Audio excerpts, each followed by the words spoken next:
Hey everyone, it's Des and Marco with After School with the Admins. Thank you for tuning in. Please like and subscribe, share with a friend. Here's our newest episode.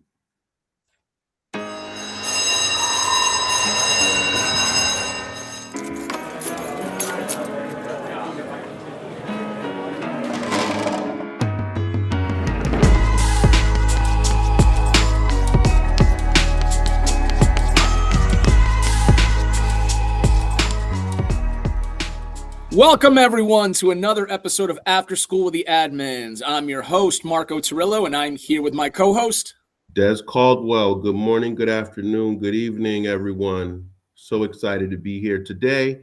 And we've got an amazing guest. Marco, I'm going to let you handle introductions. Thank you so much. Yes, we've got another great guest today. Today, joining us is author, charter school board member, an all-around amazing individual, speaker, and friend, Kyle King. Kyle King, welcome to After School with the Admins. Man, I appreciate y'all. And shout out to you guys for working during the Christmas break. Someone's got to do it. You know how it is, man. Admins don't take a day off. No rest for the weary. What do they say? If you do what you love, then you never have to work. Yeah, that's what they say. That is exactly as cheesy as it sounds.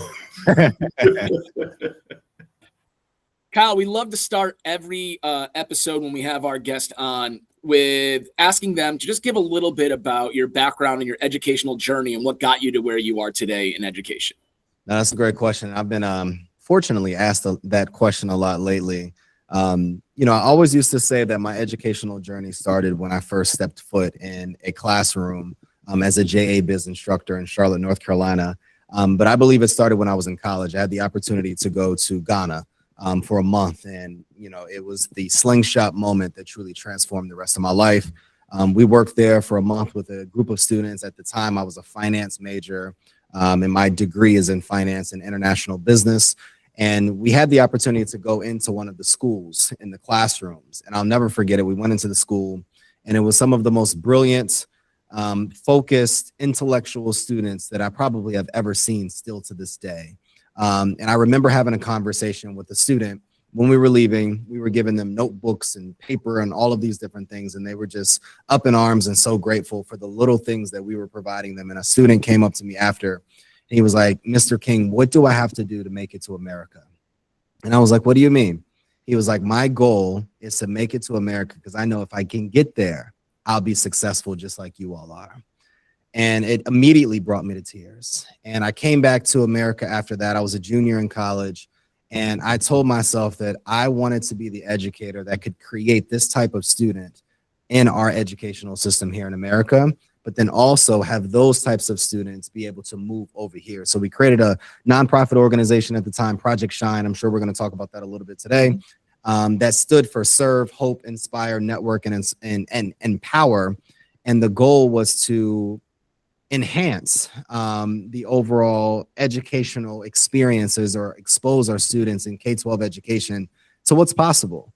It used the W.E.B. Du Bois model, and I was in the schools very heavily exposing these students to career opportunities and really just helping them understand that education is a privilege, and we have to look at it like that. And it's the great equalizer that will help us be able to transform our educational institutions, but then also our communities. Fast forward, I graduated college. I was a JA Biz instructor, like I was explaining earlier, at a local charter school. I was a 3-time author at this time. I came and I literally knocked on the door because it was not technology. They didn't have all these doorbells and things that we have today. And I went in with a service heart and I said, "Hey, I'm new to Charlotte. Is there any opportunity that I can meet with your leadership?" And the principal met with me. His name was John Ozer. And I said, "Hey, I just want to serve. Is there anything that I can do as a student that's just graduating, just finished up a year with Johnson & Johnson pharmaceutical sales, and I just want to be able to serve students." And he was like, "Hey, we have this JBiz program. We need an instructor." 8 weeks into that, I really started to build relationships with our students. Fell in love with education. I told them about Project Shine. We started integrating some of those workshops into the classroom. By the end of the year, we were helping market to the greater community to be able to help recruit students to come to the charter school that was fairly new at the time. And when that principal was transitioning, he set up to his predecessor. He said, "I want Kyle to be the dean of students next year." I said, "Dean of students? I've never taught. I've never formally been in education before." But he said, "Your ability to build relationships, your service heart, that's what we need more of in education." So I took the opportunity to be a dean of students. I reached out on LinkedIn at the time to as many dean of students that I could reach out to mentor me, to understand what I was up against coming into that role, really learned restorative practices and really started diving deep into what this really meant to work in education. Fast forward at the end of the year, we had reduced behavioral incident reports by 72% at the time, just from some various programming that we implemented. We increased enrollment for that school, and they had for the first year a wait list at that school for enrollment. That allowed us to expand the school. We did some really neat things into the community. And that was the beginning of my educational career. So at that point, I went back and taught 8th grade ELA because I recognized in order to lead, you need to serve. And there was things that I learned as a dean of students that I didn't know how to really drive teachers forward. So I needed to go back into the classroom. And through all of that, I would say years later, I've done it all. So I've been a board member of a charter school. I founded a private school. I founded a charter school. I was a director of school culture and student advancement and assistant superintendent of a school. I've done almost every role: an after-school director, an after-school counselor. And I would say the thread to all of that was to lead with heart. To start with heart is what I talk about in my book, and really being able to serve students and meet them where they are. I'm not as tenured as you all on this call, but I've been able to really leverage and lean on the power of relationships, but then also driving results in the classroom. And I think a controversial statement that I would make is that I've always thought that the solution to our educational system was not educators. It's people that are coming from different industries, that have different backgrounds, that can bring different expertise into our classrooms and into these rooms. And I think that has always helped me in our classrooms as well as in our school systems as well. Hopefully that answers the question. It does. You definitely like glazed over a few big things that I was just kind of like. I like the fact that as when you said you knocked on the door, you're like, I'd already written 3 books, and they just went on. Like it was that's a normal thing that people just write books and you're like, yeah, I know I did that in my spare time, and then I was working on this. So I'd like you to go back to that statement. You wrote 3 books before it sounds like you were even done with college. Of course. So can we go and explain, first of all, what made you write the first one? Yeah. Which then trickled into the others? That's a great question. So growing up, my mom always used to tell me that you're a writer, you're a writer, you're a writer. And writing for me, as I reflect back at it, has always been my escape. It's always been my place where I felt the most seen, where I could really feel the most vulnerable, where I could really write my truest set of feelings and emotions or opinions on paper. And I love to read as a student growing up. So it's my way of being able to use metaphors and ways of writing to be able to really paint a picture with my words. But through college, I am genuinely, and Marco, you know this, I'm genuinely curious. I was always the student, always the kid in school and in the household that would ask 1,000 questions. I always wanted to know how things worked and how things were put together. I was that kid at home that would literally take things apart just so that I could learn how to put them back together. And through college, I was interested in all these things, but I was more interested in what was the thread of what made students that graduated college really successful? How were kids getting internships? How did that kid win, Mr. Popularity? Or how do that kid go and work for Boeing? Or how do you navigate college? Or how do you go into corporate America? How do you go find mentors and all of these different things? And I was excelling. I was a 4.0 student, athlete, got a full ride scholarship to go run track at school. And I had internships. I worked with NASA. I worked with TVA, a Tennessee Valley Authority, went to Ghana. I worked with BMW. I've done a lot of really neat things in college. And there were other students around me that were just students that struggled with getting internships, struggled with getting job offers after college. So I started writing down all of these different things. I had a mentor. His name was Clayton Gibson. Love him to death still to this day. And I would ask him for weekly meetings in his room, in his office. And he was at the time a accounting professor, but then also one of the VPs of finance at the university, Alabama A&M University, where I graduated. And I would just sit and ask him questions. And I had my notebook and I would write things down. And then I would go and throw it in a document, and throw it in a document, and throw it in a document. And over time, what happened is that I recognized that I had like pages of notes from conversations from people. And I'm like, oh my God, well, what if I put all of this together? And then I started putting it together. And I was like, wow, like, what if other college kids, could benefit from this? And then I started sharing some of these notes with professors and other students. And then they started getting internships. And then they started understanding how to navigate mentors and all of these different things. And I'm like, oh my God. But because of imposter syndrome, I was like, no, you're a 19-year-old kid. Like, what do you know about writing a book? But then when I graduated college, I released my first one, and to God be the glory, I made $30,000 in 30 days launching that book. It was literally insane. And this was before ads, before we had TikTok and like all of these different things. It was literally just reaching out to people. They were buying 5 and 6 copies, 10 copies. People were buying classroom sets of my newest book. And it was called The Mission Plan, the Decision, because I believe if we make intentional decisions and we go through a process and we start to discover things about ourselves, it leads us towards our destiny. And it was a 3-part series because the first book would have been 400 pages. Mind you, 400 pages, I've been just writing. So we broke it up into a series, and it was The Mission Plan, the Decision, The Mission Plan, the Discovery, and The Mission Plan, the Destiny.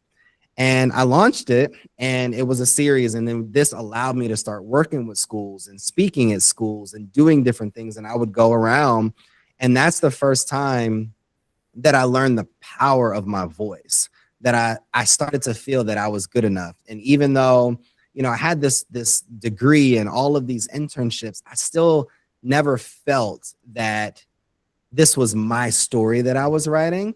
Because my parents, they pushed me to go to college and do these different things. But when I launched my book and started getting notoriety from my voice and my thoughts and these conversations that I wrote down, that was the game changer for me.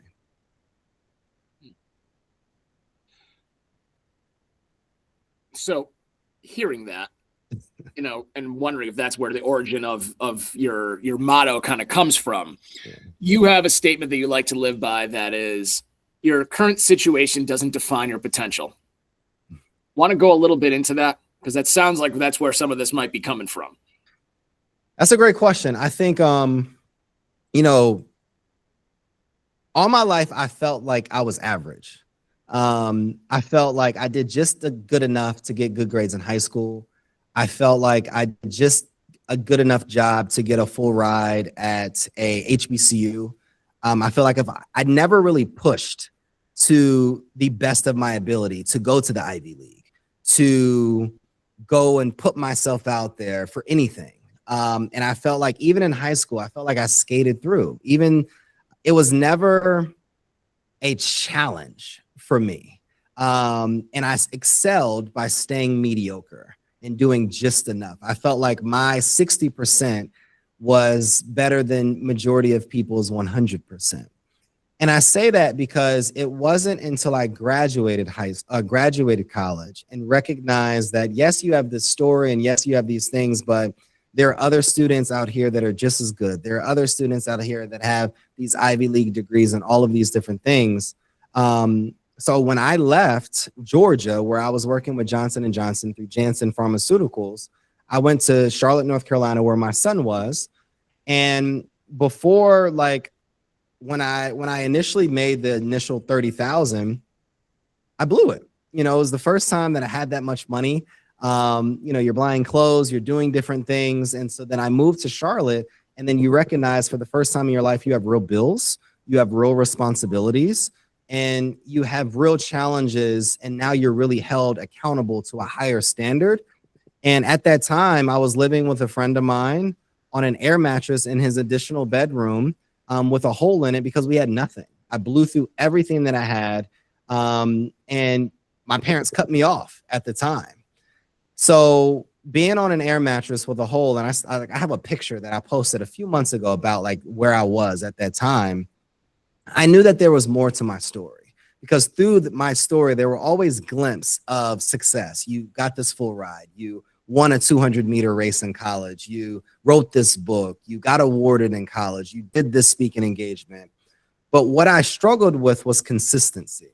There were always these moments of success, but there was no real consistent growth that was happening over a slower period of time. You would get it, and then you would blow it, or you would make a decision that would cost you almost everything, and you would always be forced to start over. And then I really got into reading the Bible, and then I found Christ, and then I started recognizing the things that they talk about and the stories of these people that went through these challenging circumstances, but it was all part of this bigger plan that they had for you, that God had for you. And I saw myself in so many of those stories, but I vowed at the same token to never be the person that would forget my faith, forget where I come from, and not live a life of humility and value and faith. So that's been the driver to my whole life, because I felt a responsibility to be the leader for other Black and brown students. I was a first generation college student. My mom was pregnant at 13. She had my sister at literally 14 years old, grew up in South Jersey, had nothing, never had a father. And she rose to be the only Black executive with Volvo Cars with no college degree. My father, one of 13, his mom died when he was 7, never had a father. And he's rose to build communities and do just amazing things. So I had no excuse to be successful because I had great examples in front of me. I had great examples at the HBCU that I graduated from. And I felt a responsibility when you're given something, when you're given a blessing, when you're giving something more, you have a responsibility to be more for other people. But I recognized that I just had to become more. I lacked maturity. I lacked focus. I lacked consistency. But I always believed deep down that there was more for me in my story.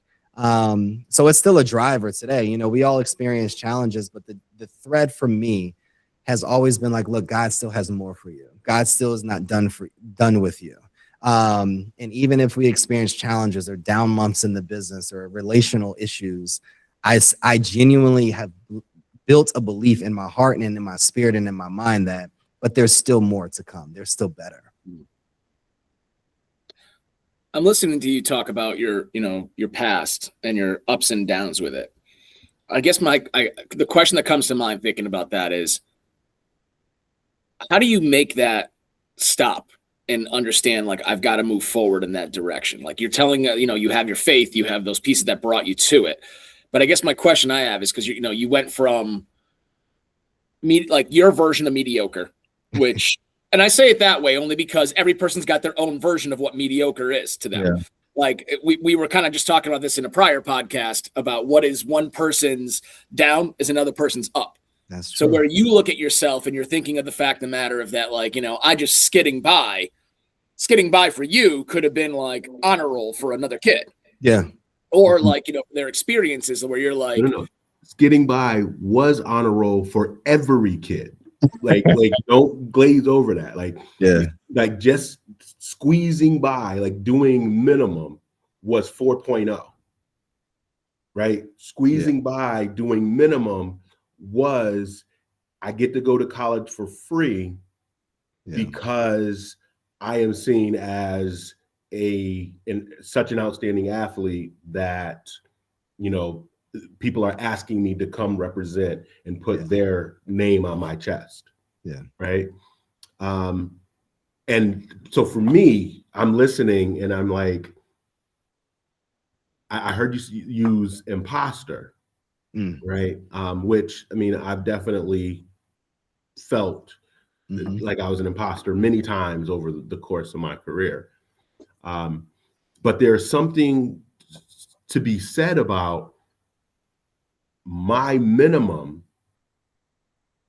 is what other people give everything to accomplish, right? And I feel like there's something more internally that happens when it's almost like, and I'm putting words in your mouth, change them as you see fit. I'm so bored with being exceptional without putting forth much effort. And that, to me, that almost feels like, and I don't know if people will relate to this, but it almost feels like there's a bit of depression there in that, I just accomplished this again. Like I'm not even trying. Like there's almost maybe not depression, but almost a frustration that lives in that space. Like I don't have to do more to get more. And now I'm, 19 or whatever, and I've got 3 books and people are just throwing money at me. So before like that drop in, that, okay, now I'm on a mattress, an air mattress with a hole in it.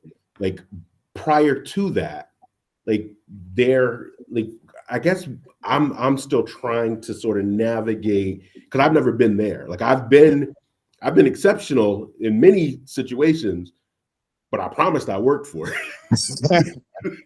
It's interesting. And I think a newer realization over the last year is what I've realized is that I lacked gratitude. I didn't recognize that, yes, yes, you did work for this.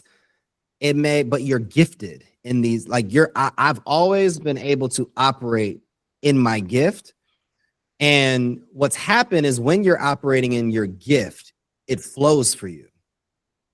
And I looked around and I saw how hard it was for other people to produce the results that I was producing. And transparently, I would look down on other people. And what I realized years later is that you truly just lack gratitude. And what happened is then I started losing, and then I started taking loss. And then I know this is an educational podcast, but if I can go here, what I started to realize, even going in therapy, is I would then create battles so that I could then go fix them and build them, just because I wanted this complex of superiority to be like, all right, I created this issue just so that I could fix the issue, just so that I could be the person that is needed, or I can be seen as valuable.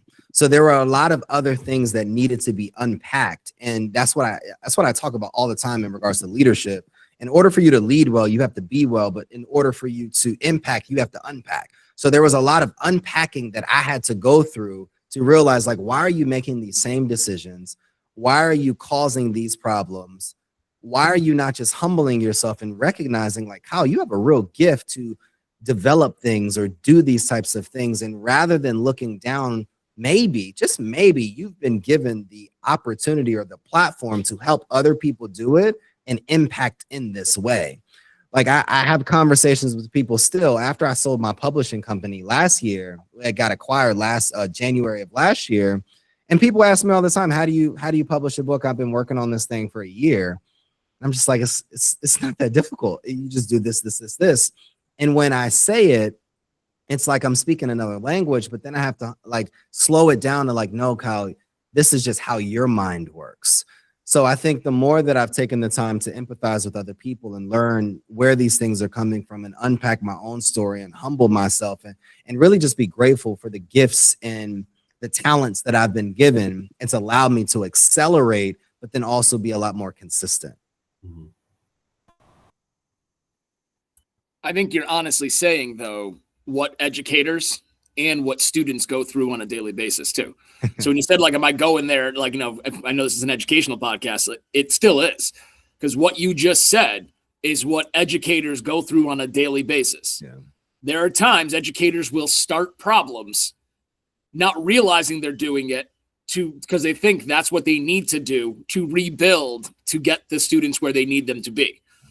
Same thing students do. Students don't know how to sometimes be able to say their thoughts, their feelings, their answers.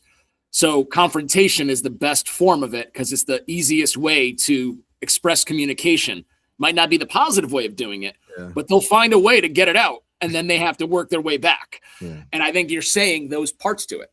And I like the fact that though you may not feel that, the humbleness, I will say, of that statement of understanding that that's the way your mind works. Yeah. Like when you say that statement of like, oh, it's easy. In your head, it is. Because you have that, like, again, you glanced straight over. I had a publishing company that I just sold. Again, like after saying I've already written 3 books, I've had a company, I built a Shine, a nonprofit organization. Like you're just like gliding over things that are for some individuals are their end star of what they're trying to build to. And they're things that your statement. And again, it's not like a negative that you're saying it that way. It's just that you're relentless almost in your own format of what you've done, that it just seems easy. It's like, I don't understand why someone hasn't done that. And I think maybe your level of success of what it means to get to that might be different than what someone else's version of that looks like. You know, I think that's why I went into education, because I genuinely believe wholeheartedly that we were all destined to do more and be more and truly be great in the ways that we were called to be. Whether you believe in God or whomever you believe in, anybody listening, I really believe that we were all destined for more than just sitting and watching Netflix, more than just getting a good GPA, like really changing lives. And I wanted to be that educator that went into the classroom or went into boardrooms or went into any space and did that. And there's a quote that I heard a long time ago that I live by. It's your obedience is attached to someone else's destiny. Like, if I don't do this, I really believe that what if because I didn't do that, or because I didn't build it, or because I didn't help someone write their book, that story that they wrote that impacted another person, that changed their life, wouldn't have happened.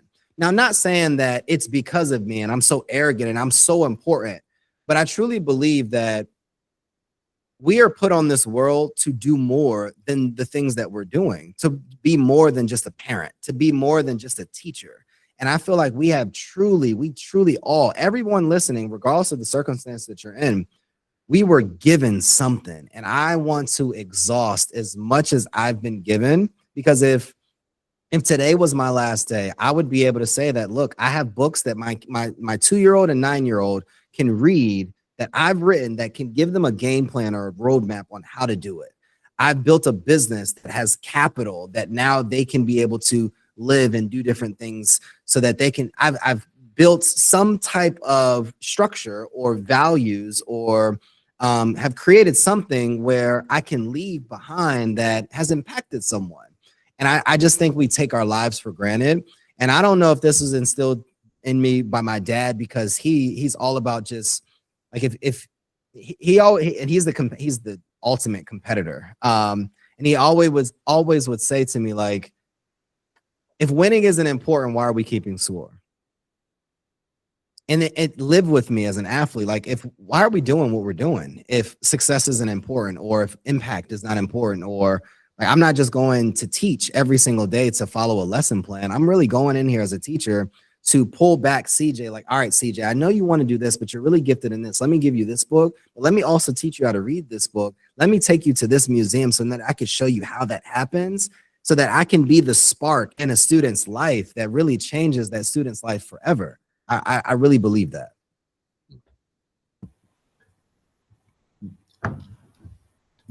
So I'm trying to find the words. So I believe what you said is part of what makes many people go into education, and maybe most people stay educators. because I've had people ask me many a times, like, oh, you're so good at, fill in the blank, but you've been an educator or you've worked in schools for, going now into year 25. Oh my gosh, you really excel in this thing. But you stay in the school building, right? Oh, you are, you should really look at central office or pursue, apply to be superintendent of X school district because, whatever reasons people give. And for me personally, I live in this space of, that's not why I chose to accept the calling of being an educator. And my career has constantly placed me in a position where students have sought me out, and I have been that person. For whatever need they may have had, I've been that person that provided them, whether it's the example, whether it's the guidance, whether it's the knowledge,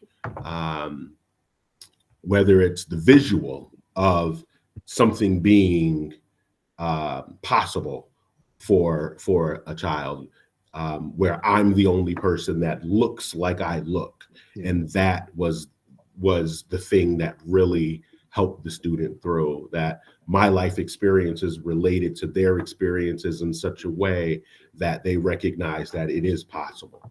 And so when I hear you say that, it really does sort of re-spark within me. Yeah, that's kind of why I continue to do this in the way that I do it, because what is the saying? If not you, who? If not now, when? If not here, where? Right? So that is what was dancing in my head as you were sharing that. So I appreciate you sharing that. Sure. I think that I appreciate you communicating that.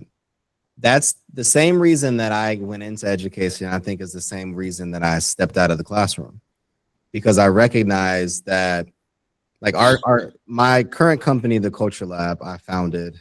This was about 1.5 years ago. I started to recognize that resources, or the lack thereof resources, are oftentimes the challenge that hinders our ability as leaders to be able to drive success. I was having a conversation with Marco. This was about 1 year ago in one of our initial conversations. And you mentioned, you're like, students deserve the best. And I remember our conversation. I don't even think you remember it. But you said that one statement. And then I went back home and I reflected on my plane ride back home. I reflected on that statement. I was like, yes, they do deserve the best. But how do we get them the best? We could provide them the best leaders. We could provide them the best teachers.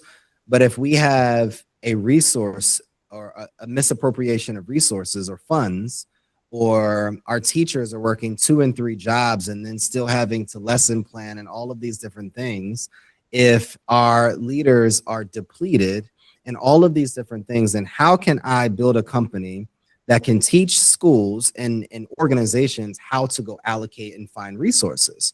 And when I think about 2026, and corporate giving is going to be increased, because companies have already said that 94% of companies in 2026 have said that they're going to either increase or maintain their philanthropic giving for 2026. So how can we go and find those funds that we can route towards our charter schools, or towards our public schools, or towards our private schools, so that our students can have the best? And what I started to see in education is like, look, if you don't have the resources, then it's challenging for you to be able to provide teacher bonuses, or increase teacher salaries, or get smart boards, or one-to-one Chromebooks in your classrooms, or books in underrepresented areas. I was teaching 8th grade ELA, and we never had classroom sets of any books for the students. Our students couldn't even take these books home. All of our students didn't have Chromebooks. So how are we creating success? And I could be the best teacher, and I loved it so much. But if I have innovative ideas that will really impact the students or want to expose these students to more outside the classroom, and I'm always met with the same, well, we don't have the resources. There's only so much creation that you can have. When we look at tech companies and our industry, resources and the mobilization of resources and capital, whether humans, like more people and better personnel, or actually access to real capital, are the reasons that these companies thrive and continue to grow. And I wanted to be the guy that poured money and resources and the right talent and the right structures into our school systems, as well as our mission-driven organization. So I think that I wanted to make an impact, and I really believe that our students deserve much more than they've been given. But oftentimes we don't have the Marcos, we don't have the Desmonds in our school systems around the country.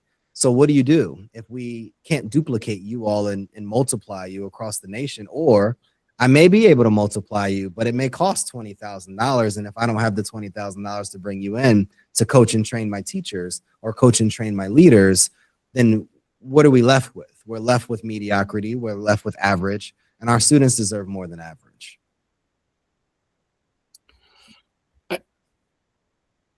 You've made two statements today that got me thinking. And my only reason why I say that got me thinking is because I know, and probably my own personal struggle with it, on the fact of, do I fully agree with that statement? It's almost in my head. I'm getting the yeah, not the yeah, but the more of the yes and, kind of like the statement of in the very beginning, you made the statement about, like, your controversial thought process of that we need to bring. It's not so much the educators will be the ones to make it. It's and I know Des is laughing. I knew that one was coming back up.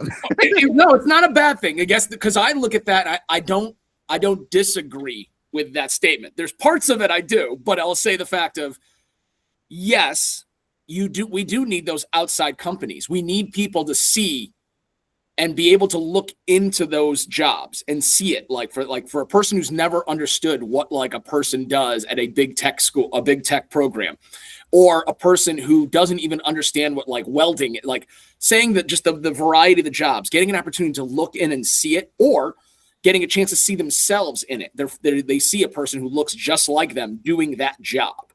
Yeah. In a prior podcast, another admin was just talking about the fact of that he had 3 staff members who were Black males who were doctors inside of his thing. So it shows someone that, yes, I can do that too. It's not just one specific person. You saw multiple people in there. So I think that is true. You need that, but you also need those educators, because I think one thing educators do, and whether it's a savior complex, whether it's a need, like Des said, it's a calling.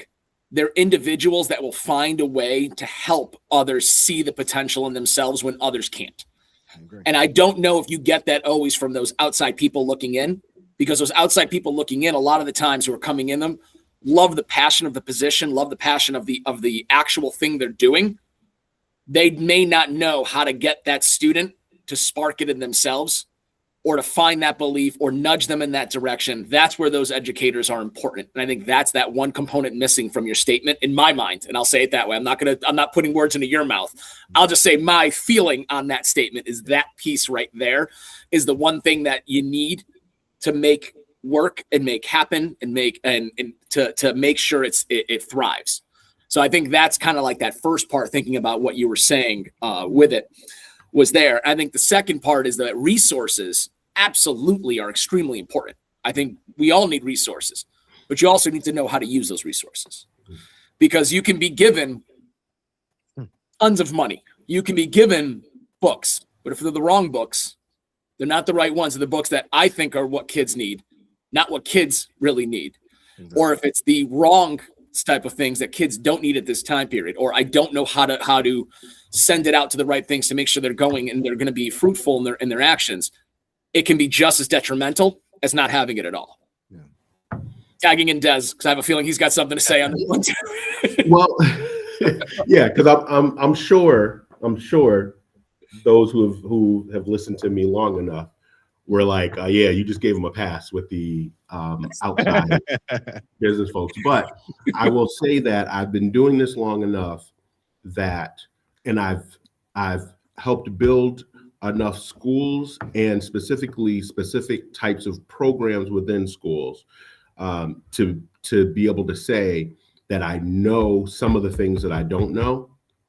And having been a lifelong educator, and I think a lifetime learner as well, I can say that I don't know how any corporation outside of public education, and to an extent, charter schools, because I have had experience within a couple of charter organizations, but I couldn't tell you what life is like inside of a giant marketing firm, right? I don't know what it's like to do business over lunch or on a golf course.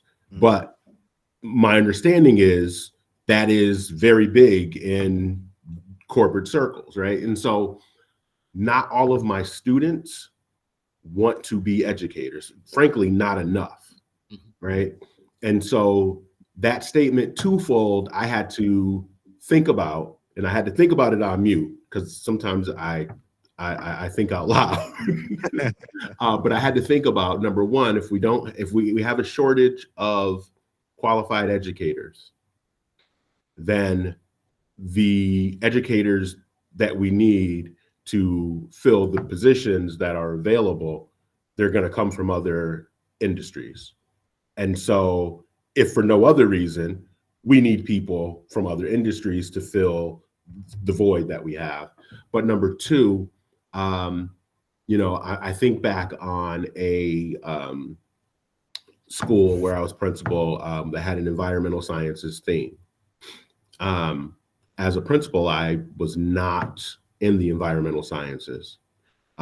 So I had to go out and recruit and hire people who understood bugs, right? And so we built a vivarium, right? We built a butterfly garden within the school. I had to go out and hire a marine biologist, right? And then we built the program within the school. That was not something that I could just hire a biology teacher or even a marine biology teacher and say, build this thing, right? I needed someone who had experience in that field to come in and build this thing, because I was recruiting, and I live in the magnet world. I was recruiting students away from their home districts and saying, hey, come to my school and have this experience where you can get in no other elementary or middle school, right? And in order to do that, I needed people from outside of the public school sector in order to build that thing.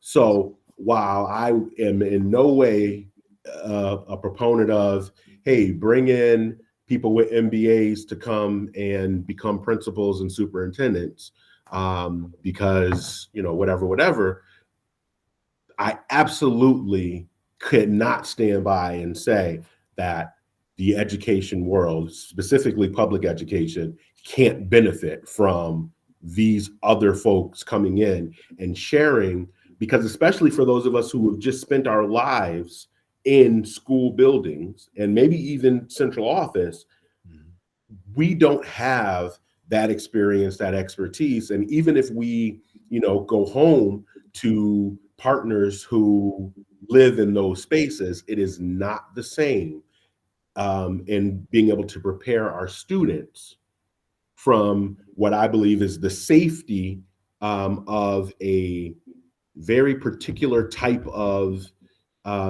educational experience that is very, very different from once they are outside of the school walls, right? And we often say, quote unquote, real life. Real life is real life no matter where. but the experiences and how people move within those spaces, I think, are very, very different, especially because the visions and outcomes are very different. That's good. I think there was a teacher, I'll never forget her, Miss McDuffie. I was in high school in Durham, North Carolina. And every single month, she dressed up as a completely different profession. She was a math teacher every month. So some months, well, one month she was a doctor and she would wear scrubs to school every day for a whole month. And then the next month she was an accountant. And how she taught was, it was, oh my God. And it's wild that I'm talking to you all because this is the first time that I've ever shared this. She showed me, she was the first teacher that made a connection to every profession to math. Because when she would teach, she would literally give examples in medicine why this math that we're learning is important. And then as an accountant, why this math leverage it, or how we can leverage this math to be an accountant in every single profession as an entrepreneur.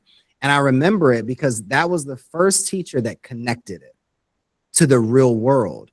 And you know, even as a high schooler, I felt like I was so impressionable. You know, I had a science teacher and she would do these amazing experiments and like all of these cool things. And I think in many of the schools that I go to today, that's lost. We're not engaging our students in a way that, like, students unfortunately don't want to be teachers anymore.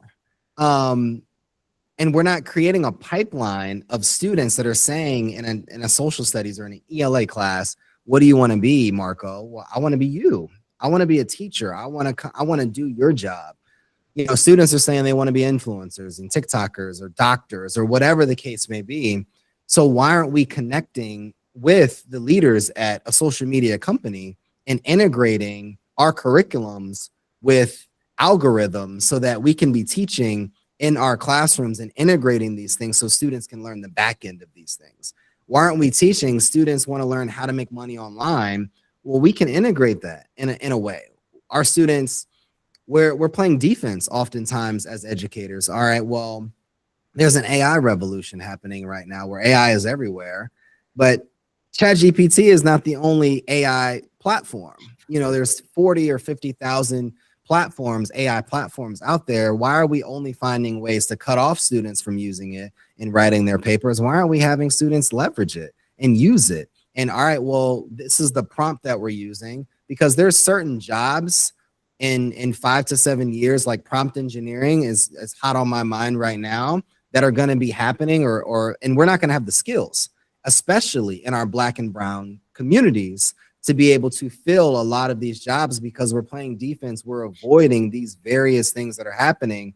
And industry is finding ways to pour resources and money and research dollars into these fields. Why aren't we working with our corporations or with our industry and connecting it all together so that the next generation of these leaders at companies and these founders and these potentially employees of these organizations are prepared? So I think that's why I say I don't agree with MBA person running a school. I think educators need to be running schools because there's a lot that I didn't even know in a leadership position as somebody that came from industry. And I think there's a lot that I would lean on, you know, gentlemen like yourself, like, hey, there's, you know, laws and different things that you just need to know working in education. But I do believe that there has to be better collaboration amongst or cross industry collaboration so that our students can actually be prepared for when they graduate rather than, frankly, clueless when they graduate high school or when they go into college. And I work with a lot of students, and you all work with a lot of students. It's simple, basic things that our students just don't have anymore, that are paramount from them being able to be competitive in this global marketplace.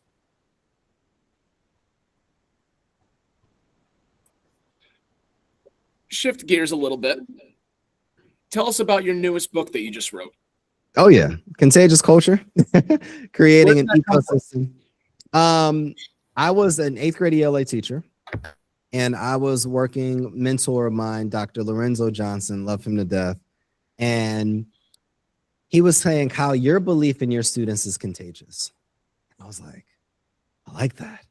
And then he was like, and I asked him, I was like, if I was to write a book, what would it be about? I want to compile a lot of the experiences that I've had in education and just kind of put it in a book and put some things out there and launch it and see how it does in the market, and then rewrite it and then relaunch it so that it's a lot cleaner. And he was like, you're the culture guy. Like, you're all about relationships. Your book needs to be about relationships. And then I put culture, and then I put contagious. And then I was like, contagious culture. I like that. And then it's all about creating an ecosystem of academic excellence. And the overall premise of the book is recognizing that I think one of the challenges that we have in education is that, similar to what I was mentioning earlier, we don't work together. Like our parents don't really collaborate with teachers. Our teachers have a different agenda oftentimes than our leaders. Our leaders oftentimes are on different pages with the boards. The boards don't really work and engage with the things happening in the community. And I think about that now. I was sitting on a board of a charter school in Charlotte, North Carolina. And Charlotte, in our downtown, but we call it uptown area, there's a hub, a tech hub getting ready to be built. And there's companies coming here. There's a lot of money being invested in that area. And there's some tech companies that are going to be moving here. And there's a lot happening. My question, though, as a board member, is why aren't we teaching our students this in our classrooms? Or if we know our Charlotte ecosystem and economy is going to be moving in that direction, then us as an educational institution has to be moving in that direction. If that's the plan as a part of our 10 to 20 year plan as an organization or as an economy, then how can we be agile and flexible as a school so that we can be preparing our students in that realm? And so the book talks about how do we establish contagious culture in the classroom and then continue to build it up in our teacher relationships, leadership relationships, board relationships, so that we can create schools and ecosystems of academic excellence. And I got the theory from the spreading of a disease. So when something is contagious, I talked about in the last chapter, is it goes through various cycles before something can actually be spread, similar to like a disease like COVID-19. There were stages before that. And I partner that with taking readers through those various stages that, hey, you can do this in your school. It starts with unifying and connecting and these different things, and you walk through the whole process. So that's where the book came from. I had a lot of notes, again, Marco, from years of working in schools, partnering with schools, speaking at schools, and I compiled it all together. And fortunately, we've re-released another copy that is the super clean version. I'm excited to announce.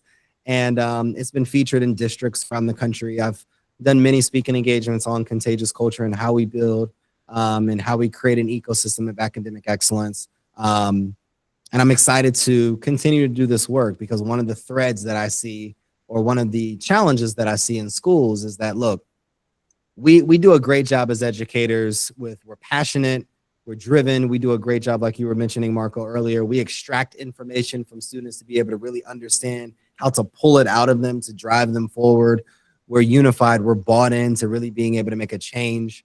But I often find that the challenge is leadership. The challenge is misalignment. The challenge is buy-in from a leadership standpoint, and culture and climate impact how these systems thrive. So I wanted to be able to have a tool that schools can use, that readers can use, to be able to create these types of systems.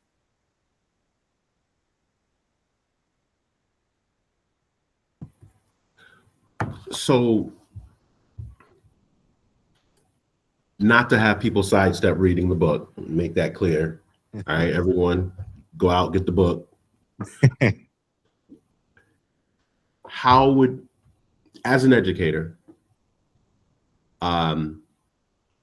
if you were to just give just a couple pointers, right, sort of high level, what is most contagious? Like, what are, I don't know if you go into the specific moves, but what are the most contagious pieces that a school absolutely must engage in? That's a great question. So I would break it down in 5 steps. 5 steps. So it's HEART. So the word HEART is an acronym. So similar to what I was mentioning at the beginning when we started talking, like this idea of starting with HEART, we broke it down into an acronym. So before we even get into starting with HEART, we have to first understand that contagious culture starts with me. Like, I am responsible and accountable for how I show up on a day-to-day basis. Oftentimes in these spaces, we're blaming teachers, parents, students, we're blaming leaders, the lack of resources, all of these different things, but contagious culture starts with me. And that's what I believed as an educator. I may not have control when these students leave my class and go to a history class or a math class, but I can guarantee when they're in my class, they're going to have the best possible experience. They're going to learn, they're going to enjoy it. And they're going to believe that they're more than just numbers on a spreadsheet. So that's number one. And, you know, again, before we get to that HEART model, we have to engineer excellence within our students. One of the things that I recognize is that we're not teaching habits of excellence within our school systems and within our classrooms. Like, what do these habits look like that students can actually have, whether they're in my classroom or anywhere throughout any area of the school, that they're excelling? What is that? What does excellence look like? How am I defining it? And what are the behaviors, the actions, and the choices that are happening on a day-to-day basis that ensure that we're producing excellence within our class? So that's the first foundational pieces. So when I look at HEART, the first step is having a heart of harvest. And this is from, again, church. So I was in a sermon one time with my pastor, and he shared this story when he got started in ministry. And at the time, he was what he called a snack passer outer. He was passing out snacks in the kids ministry. And there was this other pastor in there, and he was like, why am I doing this? He had this attitude, like, why am I even doing this? And this young lady, she just started crying, and she was screaming, and she was irate. And he was like, you know, what's going on? And she was like, Pastor Brian, I need your help. And he was like, what's going on? And she was like, I lost my name tag. He was like, you lost your name tag? He was like, I can get you another name tag. Like, it's not a problem. And then she starts crying again, like, no, I need my name tag. So then he doesn't really know what to do. Then the other pastor comes over. He kneels down on one knee. He says to the young lady, essentially, whatever is lost shall be found. Then they pray together. And then literally 5 minutes later, he says, she screaming again and saying, oh my God, guess what happened, Pastor Brian? I found my name tag. And then he asks, like, where was it?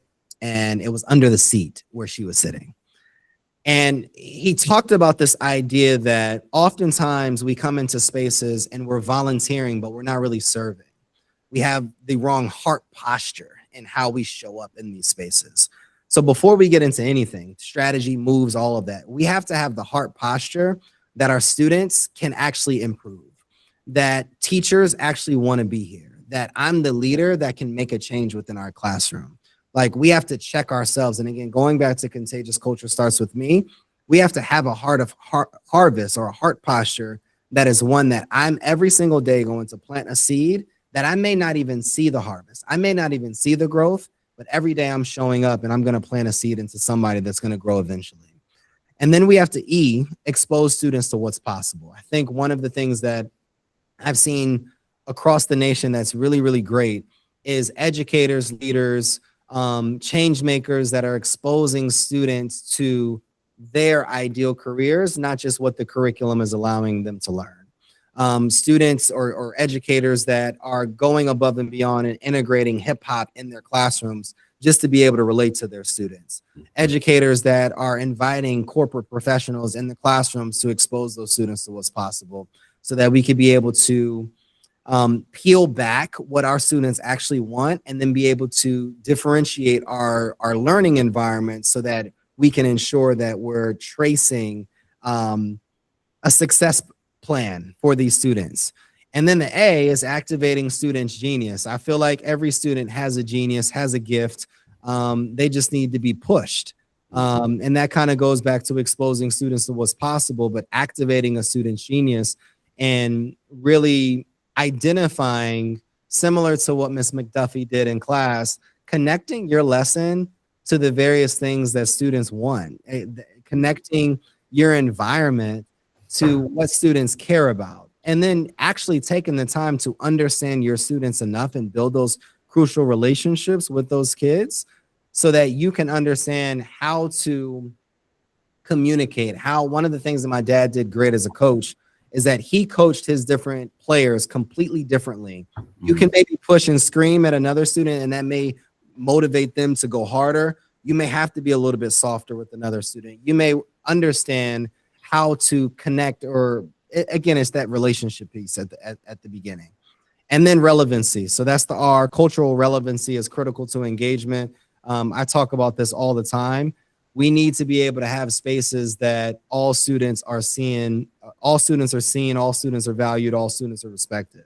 How are we creating spaces when I walk into that space, I can identify with either a book, a character in a book, something on the wall, something that we're watching, that I can see me in this classroom. So there's a chapter in there that talks about like, how do we do this? And how do we build environments, what I call these ecosystems that are contagious in our classrooms as well. And then the T in the heart model is trust. Like trust sets the foundation to transformation. So if I was to wrap this up, like, what is your heart posture? What have you exposed your students to outside of what the curriculum requires? Where is your student's genius lying in your curriculum and in your classroom? And how are you pushing them in that arena? How are you making your lessons, your environment, your leadership relevant to what your students need? And then what is our trust meter and measure so that we can really be able to build a foundation to success? That's how I would define it. And it goes through the various models and some ideas, methodologies, and techniques that leaders can use, that educators can use to be able to implement these models within their day-to-day practice.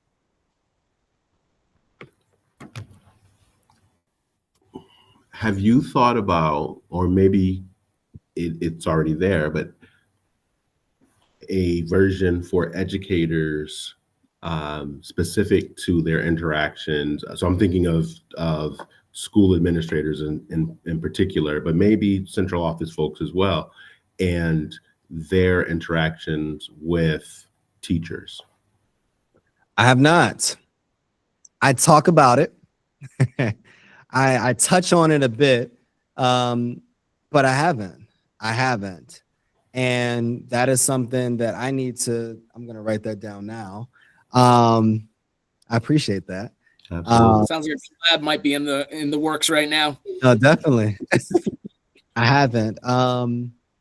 And one of the things about me, so that was Contagious Culture, Creating an Ecosystem of Academic Excellence, was my 8th book published. And I believe we live in a day and age where there's a lot of people, there's a lot of noise online. There's a lot of noise, and there's a lot of people out there that are talking about things that they have absolutely no idea what they're talking about. And they're publishing and they're doing things. And I never wanted to be that leader or that person. So I recognized that I didn't spend 10 years in a classroom. I recognized that I never served as an actual school principal. I recognized that I didn't do certain things in education. So I wrote from the experiences in regards to what I've done, as well as interviewing other educators, lifetime educators, veterans in this field, other principals that are doing this work at scale, that are doing it well as well. And then I wanted to tell their stories and share their stories in the book, because I toured about 15 schools before I published the book, and asked them a simple question: how would you define culture? How would you define climate? What does it look like in your school? How are you building it? And these are high performing schools. And I wanted to be able to have other people learn from these schools. And I think it's not anybody listening. The book isn't just my own personal experience, because you two combined, even individually, have much more experience than I have in education. But I wanted to be able to create a resource that people could use, that they could have on their desk, that they can pull off of their bookshelf, that is different than a Teach Like a Champion, or that's different. That's not 600 pages with all of these different modules and models, that is a lot more digestible Mhm. that they can be able to read. But I'd be interested in a collaboration opportunity, and we could write this thing. Absolutely. Listen, I'm listening to you, and I mean, everything made absolutely perfect sense. And working with, you know, looking at the teacher to student relationship. And I know some people get offended when I say this, but, you know, as a building leader, I often look at the teachers as if they are my students, right? And I don't mean that in any negative context, but I think that there is so much lost in the administrator to teacher relationship, and there's so much. You know, I play around on social media all the time with like all the tropes and you know, jokes that, you know, poor administration you know, puts on teachers, and everybody gets a kick out of it. But it's only funny because it happens, right? You know, disciplining an entire staff because one person didn't do the thing that you know, people are supposed to do, and you know, things that we say never do to students, then we turn around and do to our teachers. But you know, as I'm hearing you know, the great work that you know, this book is, yeah, that was pretty forefront in my mind about, you know, I don't know that there are a whole lot of books that exist that, you know, are helping with that administrator to teacher cultural piece. And I feel like we're at a place where that divide seems to be growing and becoming more difficult. And those relationships, you know, seem strained more and more over the years. So anyway, I would be happy to collaborate in any way that made sense. Let's do it.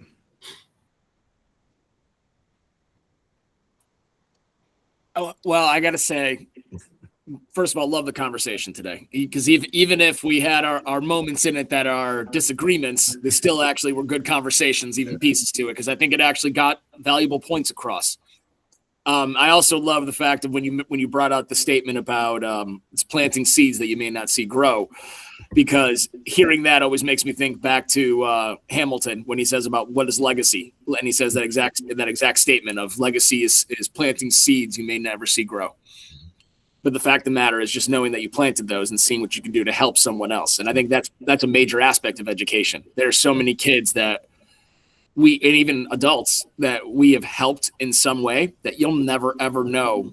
You know, you may never hear about it. You may never know about it, may never have a single piece to it. And it's just part of, again, going almost back to your contagious culture aspect. It's the culture that you build that will affect it positively or negatively. I don't know how you may do that. It's just, you don't know it. It's what you bring that makes those things happen. So I do think, you know, I thank you for that part of being part of that conversation, also sharing your experiences that you've had with us today. We really appreciate you sitting down with us for that. Kyle, is there anything else you'd like to say, or if anything you'd like to promote? I just keep going. Just keep going. If you're listening in, it's your call to keep going. This work is bigger than me. This work is bigger than you. But this work is necessary for us to be able to change a life. So go plant a seed, whether you see it grow or not. But in order for you to lead better, you have to be better. So be the person, do the thing so that you could be able to have the necessary success that you deserve. Let's go get it. Where can they find information about you? info@theculturelab.org is our email. You can go to theculturelab.org or connect with me directly on LinkedIn, Kyle S. King on LinkedIn. Like Desmond said earlier, that's my playhouse on LinkedIn. Des, any final words? I would just say that their education is a big enough field that we need lots of different minds and lots of different thinkers. lots of different ways to reach all the many needs of our students. And I appreciate collaborating and outside the box thinking. I think at this point there should be no box because we have proven lots and lots and lots of ways of being unsuccessful. And there are many ways that people are finding success, and for whatever reason, we're not sharing that information enough. And we've got to do a better job of that. So I appreciate all that you're doing. I appreciate certainly you coming on and being a guest of ours, and looking forward to Contagious Culture. And where, if people wanted to grab a copy, where? Anywhere. Contagious Culture is available everywhere. Barnes and Nobles, Books A Million, Target, Amazon. It's out there. Okay. Yeah. All right, folks, you heard it. And be on the lookout for the 2027 copy of the new book between Des and Kyle. Let's do it. Learning how to tap into the culture of admin and teachers together, working as one. Let's do it. Thank you guys so much. Truly appreciate the conversation as always. Des, love having these conversations with you. With that, school's out.